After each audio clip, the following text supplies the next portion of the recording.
to the Recovery Daily Podcast. I'm your host, Rachel Abassi. I'm a grateful recovering alcoholic and stroke survivor. And I just want to take a moment to let us remember that we are doing this. We are doing this recovery thing. Obviously, I'm having an encouraging day. I've been getting to put a lot of exercise into my day. I've implemented some additional exercises that my physical therapist for my back gave me. And I've been walking with the weighted backpack with Autumn, and I'm feeling good today. And it gets I feel like I'm getting to the point, and I know that tomorrow will be different. Every day is different, but today I feel like I can say I'm having a good day, even though I don't feel good. For those of you with chronic pain, um, tell me if you relate. You can't tell me. Do you relate to, um, like feeling like if somebody says, "How are you doing?" you have to add in there that I'm the same, if you know what I mean. Like my health is the same. I still have my headache. Like I'm drawn to saying, well, I still have my headache, and it's not because I want to bring people down, but I think it's important for me to acknowledge that I'm okay, but, I'm okay, but I deal with a lot in order to be okay.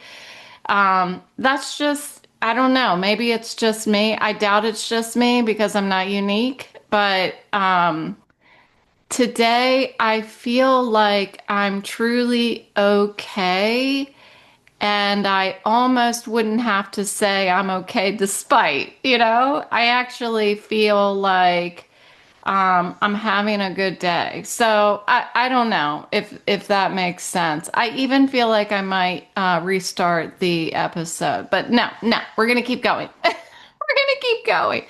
But yeah, I just wanted to remind us that we've gone through some hard stuff, you know? We've gone through hard stuff and we're doing it. Um, we need to acknowledge that. Today I wanted to talk about several things. One thing that I think I brought up the other day about feeling like I need stability in my disability. I don't think I worded it like that, but I get afraid that my disability is going to change again, whether it's for the good or the bad. And this is what I was talking to my psychiatrist about. It's like I'm constantly testing it to gauge, am I the same? Am I better? Am I worse? My fear is that I'm going to drastically change in either direction. And the reason why, it's not that I want to have the disability. I remember saying that the other day, so I must have shared something similar to this. But it's not that I want the disability, it's just that I'm starting to, it's my normal. And if my normal changes again, I'm going to be uncomfortable again. And so I'm constantly testing. I feel like that testing is me pushing myself too far just for the sake of, yep, I still feel like shit. I still feel like shit when I do this or that. I even tried on my old glasses, my eyeglasses that I had reading glasses, and I had long distance glasses that I had before my stroke, and they're prescription sunglasses or prescription eyeglasses. And I tried them on today. I was cleaning out my closet and I'm like, wow, it's pretty nice to be able to see, but I feel even more vulnerable to things moving if I can see them really clear. Like when I moved my eyes with my prescription eyeglasses on, it exacerbated the problem like really fast. I could feel my brain was working really, really hard if I moved my eyes. So I put them back. I'm like, nope, we're not doing this. So I haven't worn my eyeglasses in a couple years. So everything is always just that normal blurry, that you need glasses kind of blurry. But my problem is if things are clearer, I can see more things moving. No, I'm sure that makes sense. So I don't wear my glasses, so I have them packed away. It's like a couple $1,000s worth of eyeglasses that I had just gotten before I had my stroke. So those are just sitting in the closet. But whatever, right? I mean, I just have to accept lots of different things, and that would be one of them. Um, like along the lines of, yeah, we're doing this. We're in recovery. We've gotten through a lot of hard stuff. Um, I I had a choice when I woke up this morning whether I was going to go down the path of being reasonably happy today, if I was going to diligently seek growth and point myself in the direction of spirituality and happiness um, and hope, you know? And that's what I chose today. I woke up and there was definitely a couple times this morning where I thought, "Ugh, what am I doing today? What am I doing today?" You know?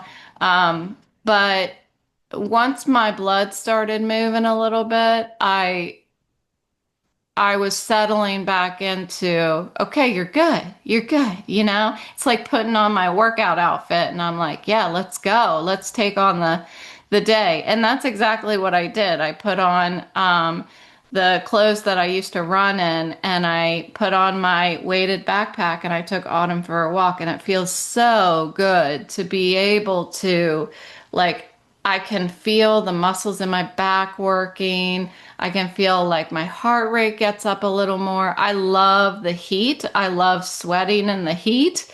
So I got to go out there and just feel yucky. I don't know. It's one of my favorite things. I just got back inside from taking Autumn out for a little run. There's a elementary school right by my house, so I take her over there so she can run around a little bit, threw a tennis ball for her. Of course, I threw the tennis ball right in the path of a little boy that was riding his bicycle. Oops.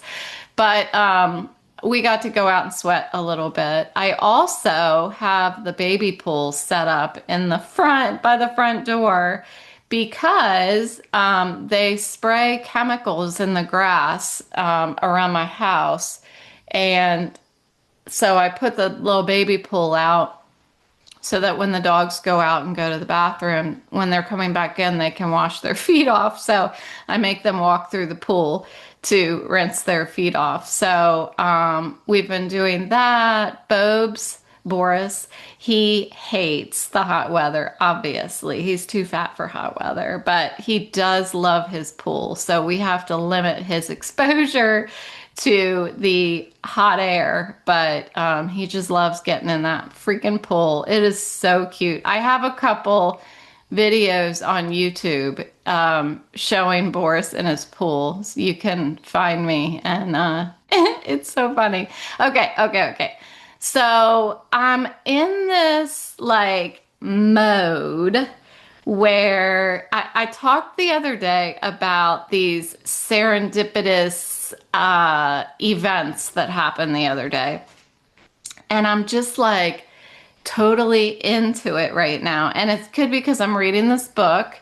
I mentioned it the other day, but again, it's called Signs, the Secret Language of the Universe. And it's talking about how different signs are communication from our loved ones on the other side. This is not something I normally would ever talk about out loud for fear that somebody's going to think I'm ridiculous. But I'm just going to talk about it because I don't care anymore. I don't care. If you have not, side note, If you have not already found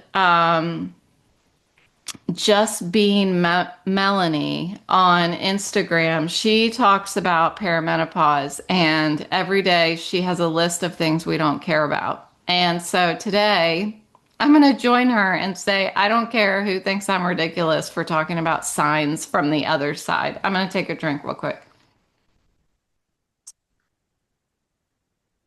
of my water, that is. Okay. I feel a little pollen in my nose. So, okay. I, where do I even start? So, yesterday and today have like an overlapping theme in my meeting. So I'll see if I can articulate it. Um, One is, and I spoke about this a couple days ago too, is that if I don't show up every day for my sobriety, if I don't go to my meetings, if I don't pray, if I don't do my podcast and do all these things that support my sobriety, I feel off. And in the same way, I feel that my spirituality, the way that I have, not in words, but in my mind, defined spirituality for me, I feel a little disconnected.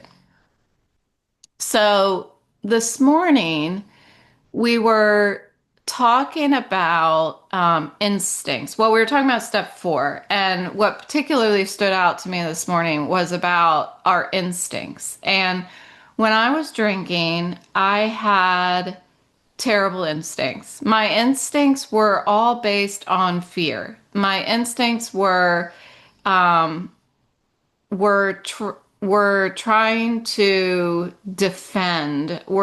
Defend from the enemy, which is people, places, and things. Everything was the enemy for me because everything was causing me anxiety. Everything was making me fearful. So my instincts were to protect myself from that. And number one at the top of the list was drinking. And that was like a blanket that I got to put over me. It was like I'm thinking of Harry Potter right now, where they put the blanket over top of the sheet over top of them that makes them invisible. That's what drinking did for me. And my instincts, since I've gotten sober, have changed. And like when I was drinking, my instincts, that it says in the big book, my instincts would run wild. I don't know if it's in the big book or the 12 and 12, but talking about step 4, it says that our instincts run wild when we're drinking. And I thought, what's interesting is that it's because I didn't have a decision maker back when I was drinking. My instincts aligned with my wanter. It was like, and I had unreasonable dreams and unreasonable aspirations of what I was going to become, but yet I wasn't going to work for it. I didn't realize that. I didn't realize what work meant back then.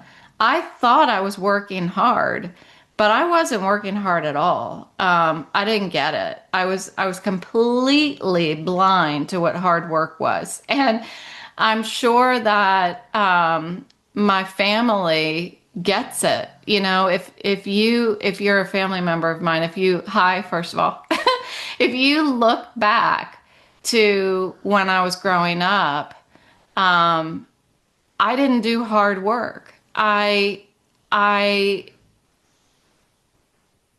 remember my brother and my sister working from a young age. I did not. I remember my brother and my sister having a fairly clean room. Like that was never an issue. I did not. I remember learning everything the hard way. And I don't remember a lot of what how my brother and my sister got in trouble for things. There's one thing in particular that I remember from my brother, but all I know is that I learned everything the hard way. And I had such a strange perspective about what life was about. And I thought like my goals were the unachievable. And yet I wasn't, it was unachievable because I wasn't willing to work for it. You know, when my kids were young, I used to say, whatever you want in life, you can have it. Because that's where we live. We will live in a country where if you want it, you can have it. You just have to work for it. I don't think I included you have to work for it. I think I just said whatever you want, you can have it. It's how bad you want it. That's how I used to phrase it. And there's probably a reason why I said you didn't say you have to work for it because I didn't even know what it was like to work for things. And so all my decisions were based on fear. And now that I'm not drinking, I have this new perspective. My instincts are still there, even the bad ones. I hear them, I hear the distant call of my bad instincts. But today I have a decision maker. I know that I don't have to listen to my wanter, that I get to make space between me and my wanter, and I get to make decisions for my happiness and my health. And rather than having to hide or run or put armor on my drinking, I can just step out in front of any fear, any instinct that I have, good or bad, and I can weigh the good and the bad, weigh the consequences. I can fast forward the tape and look at the consequences. So putting down the drink, I don't know that that action, because that's an action, gave me the new perspective, gave me new instincts, made me realize that I've got a decision maker that I can start using and I don't have to always do what I want, listen to my instincts. I don't know that it was just putting down the drink that did that. In fact, I'm certain actually that not drinking isn't what made me responsible. Not drinking isn't what made me grow up and be an adult. And I've only been an adult for 9 years now. Even though I'm 50, I've only been an adult for 9 years because that's when I stopped drinking. So back to this spirituality thing. Now that I have this ability to recognize that I don't have to listen. If I want an ice cream cone, for example, I don't have to have an ice cream cone. I get to decide whether, I get to weigh the pros and cons and stuff like that. Odds are I will have that ice cream cone, but there are days that I feel like, okay, well, if this is just what you do, Rachel, you have an ice cream cone before you go to bed. And I have stopped that habit because I realized that some of those days I was eating an ice cream cone, I didn't even want the ice cream cone. It became something that I just did. And so where I'm going with this is this pursuit of enlightenment. I listened to a calm meditation yesterday, and it was talking about the pursuit of enlightenment. And at the beginning of the meditation, Tamara said, stand, like hold your torso up tall, but keep your belly soft. And I thought, what struck me was, man, that is actually a pretty neat concept, okay? In sobriety, I know I can make decisions now. I get to decide what part of me what part of me needs to stand tall and what part of me needs to stay soft and malleable.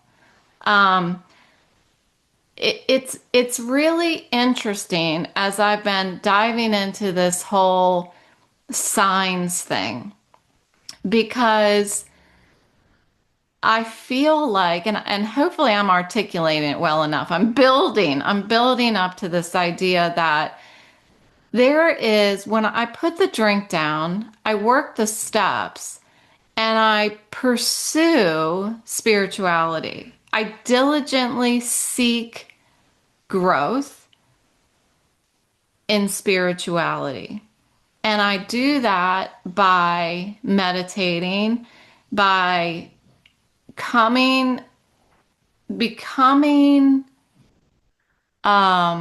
aware, becoming firm in a belief of a higher power. And as I continue, what one thing that has helped me become firm in that belief is talking about it on this podcast. Those of you who've been listening since the beginning know that I really struggled in the beginning to talk about it because I was afraid of judgment. I didn't want anybody to think that I was crazy. I didn't want anyone to think, "Oh, she's lost it. She's getting all churchy on us now," or I was afraid to talk about it. What if I am getting churchy? What's so bad about that? It's not bad. What if I'm creating this spirituality that gives me something that I've never had in my life, which is inner peace and comfort and serenity and a feeling like whatever happens in my life, it's okay. I'm okay. I'm not alone. I'm in God's hands. I'm in the hands of the universe. And all of this work that I do on the inside, and it's like a full-time job. Now that I don't have a full-time job, I get to spend time really digging into what is happening. What does growth look like? This inner work? It's it's not for the sake of some immediate gratification. I'm learning how to let go in a lot of ways of immediate gratification, realizing that this inner work is going to lead me down a road that is continuously giving me a sense of an awakening. And what I heard yesterday is that an awakening is a lifelong journey. It's not something that just clicks. And spirituality is, and I loved this term, spirituality is a metamorphosis. Um, on most days, I have this feeling of discomfort in my recovery. And it's not just the headache, it's a feeling of what if something's going to change, right? I talked about that at the beginning of the episode. What if something changes? Then where am I going to be? Well, if I can continue to in what's the word? Like engross myself, I don't know if that's the right word, in this spirituality growth, then if nothing changes or my spirituality is only growing. It's not changing, it's growing. It's I have a home, okay? Like think of it as a home within myself and I'm furnishing it. And I'm not moving. I'm staying right there. All I'm doing is furnishing it. And I'm building more rooms and I'm painting. I'm making it beautiful. That's what my spirituality is within me. And if I can really continue to move in there and and feel that it's stable inside me, then it doesn't matter what happens on the outside. If I can't be physically stable, I can stabilize my spirituality. And the more that I'm getting uncomfortable, that's not really the word I'm looking for. The more I'm looking at things that I wouldn't normally look at, like signs, you know, or listening to the Bible, or I went to get coffee with a couple friends yesterday at a coffee shop up the street. And even that, it seems like nothing, right? Even that is uncomfortable for me. And I was even talking about that to one of the women. I was actually to both of them. I was talking about how this isn't me. You know, I define me as the person who likes to stay at home. I like to isolate, you know. And I don't know that that's true. If I did, I wouldn't be doing this podcast. Obviously, I have a deep passion for connecting with other people. And I'm so not practiced at it. In ways of like meeting somebody in person or I don't know, reaching out is difficult for me to like pick up the phone and be like, "Hey, do you want to go get coffee?" Like that's not me. The reason why I went there is because somebody else initiated it. So, but it's when I show up to any of these things that I'm giving myself an opportunity to continue to furnish that home of spirituality within me. Because spirituality in as far as I define it within me is everything. It's not my belief in God. It's not my belief in what's going on in the universe. It's not my hopefully my new my new growing belief in signs because that's what I want to believe. And if I want to believe it, then I'm just going to do it, you know, because it makes me happy. But it's all of those things. That's spirituality. It's for me, spirituality is the awakening. It's the awakening. And I don't know. It's just for me, I feel like taking away the drink, working the steps, and then living the principles of the steps, I continue to see things clearer. Not the world, it's all blurry because I can't wear my glasses, but I get to see another layer of humanity. I get to see another layer of joy and stuff I want to show up for. It's exciting, I guess. It's neat to be able to have an additional clarity in my life that I didn't know was possible. I didn't know there was another layer of awareness. And I feel like that's where I'm at. The more that I keep exposing myself to and working on my insides, the more aware I am about of what's going on outside of me, you know? So that's what I've got for you today. Whatever you get from that, good luck. But it was fun to talk about. So thanks for coming, and I will talk to you tomorrow.